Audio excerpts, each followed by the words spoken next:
everybody. Cannabeard here. How the heck are you doing? Today we're going to talk about how you can sex baby birds using their wings, and it's pretty darn accurate too. There's a few exceptions to the rule, but let's get into that. Okay, let's start off with the beginning here.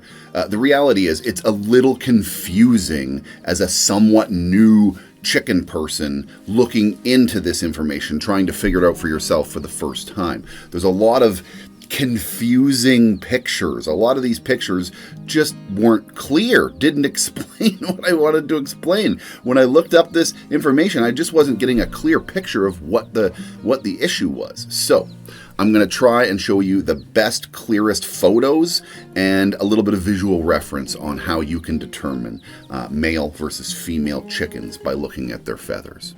What you're actually looking for is a staggering of feathers. The easiest way I can explain it is I use my hands like this, and I say, if the feathers on the wings look like this, it's a female. If they look like this, it's a male.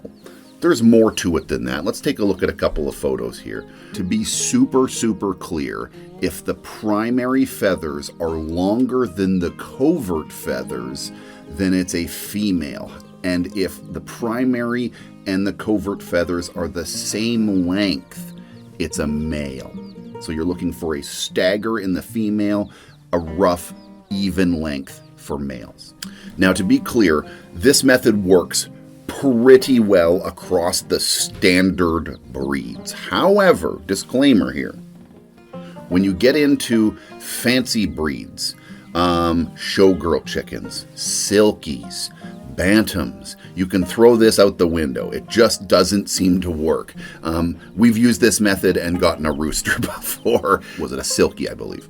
This works pretty darn well. There's a whole bunch of different ways you can look into vent sexing. There's like posture sexing, how you can tell by the way they stand or something. You can hold the chickens kind of weird, and depending on how they hang, they can be male or female. I don't like any of that. However, this feather thing is something that you can identify pretty quickly at a supply store. If you're looking at a bin of birds, you can pick up a bird and kind of fan out its feather and go, yeah, it's probably a male.